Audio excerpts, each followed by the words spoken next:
Hello dear viewers, तो कैसे हैं आप लोग। आशा करते हैं अच्छे ही होंगे।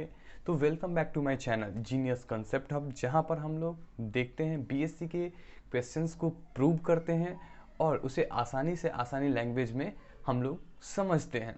तो फ्रेंड्स, आज हम लोग क्वेश्चन को प्रूव करेंगे जो रिलेटेड है हमारा ऑर्थोगोनल मैट्रिक्स से। तो सबसे पहले हम लोग ऑर्थोगोनल मैट्रिक्स को समझेंगे, उसके बाद हम लोग क्वेश्चंस प्रूव करेंगे, जैसा कि आप लोग स्क्रीन पे भी देख पा रहे होंगे। तो चलिए फ्रेंड्स, सबसे पहले हम लोग ऑर्थोगोनल मैट्रिक्स को समझते हैं। तो ऑर्थोगोनल मैट्रिक्स क्या होता है फ्रेंड्स? एक ऐसा स्क्वायर मैट्रिक्स जिसका ट्रांसपोज इनटू वह मैट्रिक्स इक्वल टू एक यूनिट मैट्रिक्स देता है। मैंने क्या कहा फ्रेंड्स कि एक ऐसा स्क्वायर मैट्रिक्स जिसका ट्रांसपोज और वह मैट्रिक्स दोनों को जब हम लोग मल्टीप्लिकेशन करते हैं देन वह एक यूनिट मैट्रिक्स देता है। तो चलिए हमने जो कहा सो लिखते हैं फ्रेंड्स। जैसे कि मान लेते हैं फ्रेंड्स कि ए मेरा कोई एक स्क्वायर मैट्रिक्स है, देन उसका ट्रांसपोज इनटू वह matrix that should give a unit matrix, जहाँ पे जो यूनिट मैट्रिक्स की जो ऑर्डर है फ्रेंड्स वो सेम एज ए की ऑर्डर होगी। क्लियर है फ्रेंड्स? जहाँ पे जो यूनिट मैट्रिक्स की ऑर्डर है वह सेम एज ए मैट्रिक्स के ऑर्डर के बराबर होगा। तो यही फ्रेंड्स है हमारा ऑर्थोगोनल मैट्रिक्स। क्लियर है फ्रेंड्स? अगर हम इसकी डेफिनेशन लिखना चाहें तो हम लोग लिख सकते हैं फ्रेंड्स, लिख सकते हैं कि a square matrix, a square matrix A is said to be orthogonal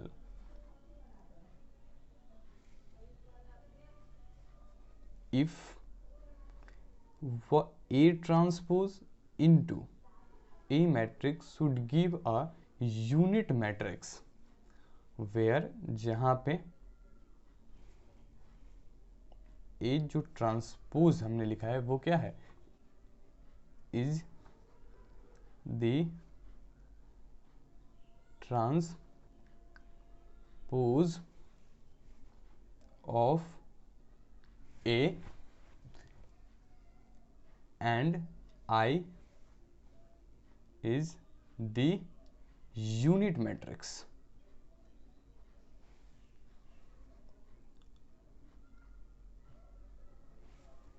of the same order of the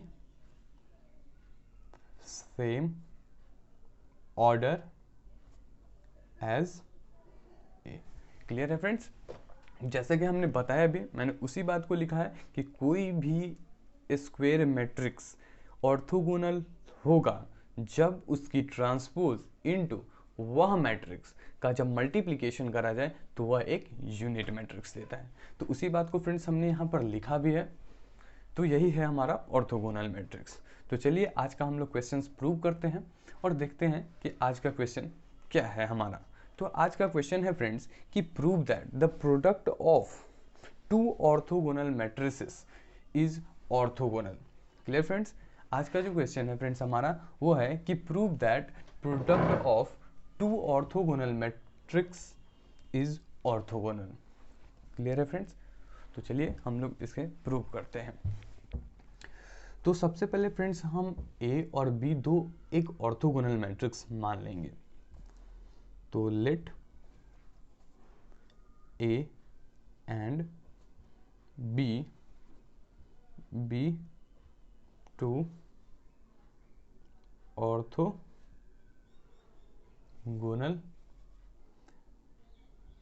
matrices, then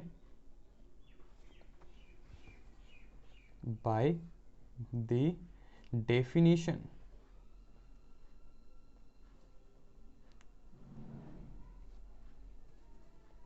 of orthogonal matrix,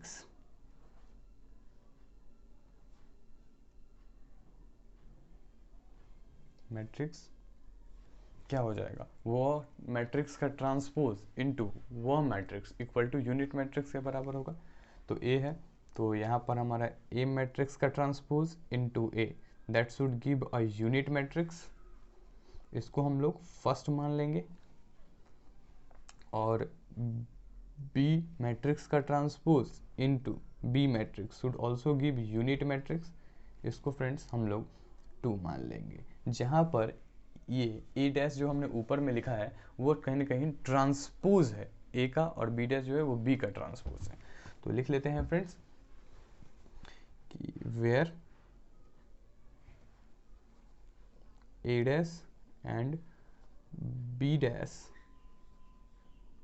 are the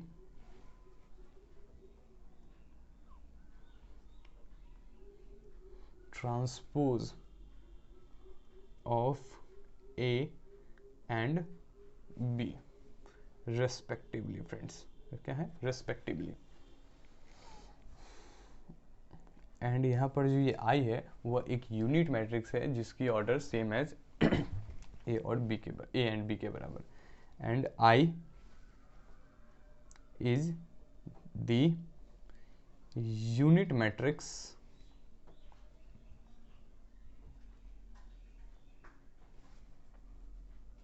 of the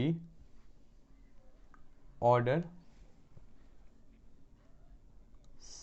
same as A and B। Clear है friends? तो अब friends हम आगे बढ़ते हैं। Now अब friends हम देखिए, अभी हम लोग फ्रेंड्स देखेंगे कि क्या करते हैं कि हमने लिखा है ए बी का transpose into A B. Friends यहाँ समझेंगे हम लोग क्यों लिखे, हमें प्रूव करना है कि दो मैट्रिक्स का प्रोडक्ट ऑर्थोगोनल होता है। तो फ्रेंड्स हमने ए बी मैट्रिक्स का ट्रांसपोज लिया है इनटू ए बी मैट्रिक्स। और फरमाएंगे फ्रेंड्स ए बी मैट्रिक्स का ट्रांसपोज इनटू ए बी, अगर हम इसकी वैल्यू को यूनिट मैट्रिक्स प्रूव कर दें तो हम बोल सकते हैं ना कि ए बी मैट्रिक्स जो है वो हमारा ऑर्थोगोनल होगा। कैसे फ्रेंड्स, हम समझते हैं ऊपर, जैसे कि हमने ऊपर भी देखा था कि ऑर्थोगोनल मैट्रिक्स, जैसे फ्रेंड्स हमने ऊपर देखा था कि जैसे कोई भी मैट्रिक्स ए है का ट्रांसपोज इनटू ए मैट्रिक्स, अगर वो यूनिट मैट्रिक्स आ जाती थी तो हम बोल देते थे कि ए मेरा कहीं ना कहीं ऑर्थोगोनल मैट्रिक्स है, जैसे कि हमने ऑर्थोगोनल मैट्रिक्स में भी देखा था। तो उसी तरीके से फ्रेंड्स अगर ए बी मैट्रिक्स का ट्रांसपोज इनटू ए बी अगर हम यूनिट मैट्रिक्स प्रूव कर दें तो हम बोलेंगे कि ए बी जो मैट्रिक्स है वो एक ऑर्थोगोनल मैट्रिक्स है। तो इसी फ्रेंड्स इसी को हम लोग यूनिट मैट्रिक्स प्रूव करेंगे। कैसे, तो फ्रेंड्स समझते हैं। अब फ्रेंड्स हम जानते हैं कि A इंटू बी का transpose is equal to B transpose into A transpose, तो that is B transpose into A transpose. और ए बी मैट्रिक्स को हम लोग इसी तरीके से रहने देते हैं। क्लियर है फ्रेंड्स? हमने क्या लिखा कि ए बी का ट्रांसपोज इज इक्वल टू होता है B transpose into A transpose. Clear है फ्रेंड्स? अब फ्रेंड्स हम आगे बढ़ते हैं। अब हम एसोसिएटिव लॉ लगाते हैं। एसोसिएटिव लॉ लगाते हैं, ये फर्स्ट, ये सेकेंड और ये थर्ड। तो A B into C equal to A into B C, जैसा कि ऑर्थो एसोसिएटिव लॉ बोलता है, तो उसी तरीके से। तो यहाँ पर एसोसिएटिव लॉ लगाएंगे तो क्या हो जाएगा फ्रेंड्स, यहाँ हो जाएगा बी ट्रांसपोज, और ये वाला पार्ट को अंदर कर लेते हैं, A transpose into A B, किससे friend, by associative law, by associative law. फिर अगेन हम लोग फ्रेंड्स एसोसिएटिव लॉ लगाएंगे, बी ट्रांसपोज इनटू, ये दोनों को साथ में कर लेंगे, ए ट्रांसपोज इनटू ए और बी बाहर कर लिया फ्रेंड्स। यह भी बाय एसोसिएटिव लॉ ही हो जाएगा फ्रेंड्स। अब अगेन फ्रेंड्स बी ट्रांसपोज और A transpose into a unit matrix के बराबर होता है, फ्रॉम फर्स्ट से भी हम लोग लिख सकते हैं। तो ये वैल्यू जो होगी फ्रेंड्स वो आ जाएगी यूनिट मैट्रिक्स, और बी जो था वो एसिटिव। तो फ्रॉम अगर हम लिखना चाहें तो फ्रॉम फर्स्ट से लिख लेंगे। क्लियर है फ्रेंड्स। अब हम कोई भी मैट्रिक्स को यूनिट मैट्रिक्स के साथ मल्टीप्लिकेशन करते हैं तो वह एक वही मैट्रिक्स देता है।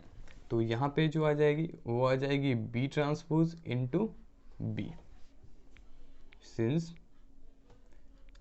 यूनिट मैट्रिक्स इनटू बी या B into unit matrix, that should gives B. Clear है फ्रेंड्स। अब फिर बी ट्रांसपोज इनटू बी, ये एक यूनिट मैट्रिक्स के बराबर होगा। इसको फ्रॉम सेकंड से भी लिख सकते हैं, ऐसे हम लोग जानते भी हैं, और अगर लिखना चाहें तो फ्रॉम सेकंड से भी लिख सकते हैं। तो फ्रेंड्स क्या हुआ, हमने ए बी मैट्रिक्स का ट्रांसपोज इनटू ए बी, वह एक यूनिट मैट्रिक्स प्रूव कर दिया। तो इसका मतलब क्या हुआ फ्रेंड्स कि ए बी हमारा ऑर्थोगोनल मैट्रिक्स हो गया। तो बस यही लिख लेंगे कि hence A B is orthogonal. Clear है फ्रेंड्स। हेंस तो हमने प्रूव कर दिया कि प्रोडक्ट ऑफ दो ऑर्थोगोनल मैट्रिक्स जो होता है, product of two orthogonal matrix भी ऑर्थोगोनल होता है। कैसे कि हमने ए और बी को ऑर्थोगोनल मैट्रिक्स माना था और उनका जब हमने प्रोडक्ट करा तो वो भी एक ऑर्थोगोनल मैट्रिक्स दे दिया, वो भी यही प्रूव करना है फ्रेंड। तो that is the product of to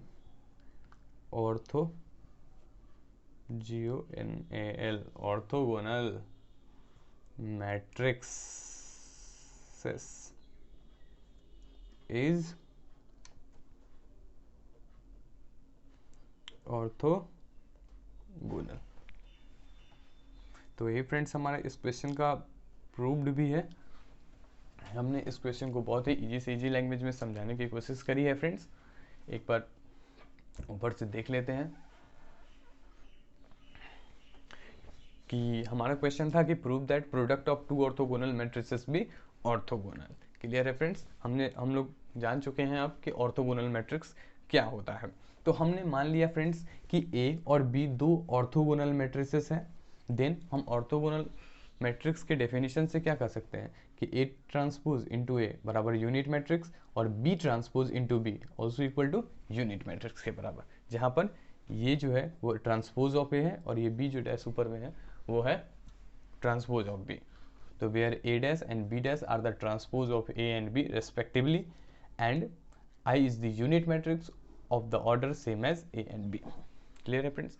अब हमने दो ऑर्थोगोनल मैट्रिक्स का प्रोडक्ट ऑर्थोगोनल हो उसके लिए कुछ ये किया। क्या किया देखेंगे कि ए बी मैट्रिक्स का ए इंटू बी मैट्रिक्स का ट्रांसपोज इंटू ए बी को लिखा हमने। तो यहाँ पर हम जानते हैं कि किसी भी मैट्रिक्स का transpose A into B matrix का transpose equal to B transpose into A transpose और इंटू ए बी। अब एसोसिएटिव लॉ लगाया हमने, एसोसिएटिव लॉ लगाया तो मुझे फिर ये मिला, फिर अगेन एसोसिएटिव लॉ लगाया फ्रेंड्स तो ये मिला। अब फिर यहाँ पे हमने देखा कि I into B unit matrix into B वह क्या होता है बी के बराबर ही होगा, और फिर B transpose into B that should be equal to unit matrix के बराबर। यानी हमने प्रूव कर दिया कि ए बी एक ऑर्थोगोनल मैट्रिक्स है, that is the product of two orthogonal matrix is orthogonal. Clear है फ्रेंड्स। तो आशा करते हैं इस वीडियो में इसमें कोई भी डाउट या दिक्कत नहीं होगी क्वेश्चन प्रूव करने में। तो thank you friends for watching this lecture. अगर वीडियो अच्छी लगी हो तो वीडियो को लाइक करें और हमारे चैनल को सब्सक्राइब करें जिससे कि आने वाली लेक्चर्स की नोटिफिकेशन आपको मिलती रहे। तो धन्यवाद फ्रेंड्स, फिर मिलेंगे नेक्स्ट क्वेश्चन में विद द सेम एनर्जी के साथ। तो अभी के लिए धन्यवाद।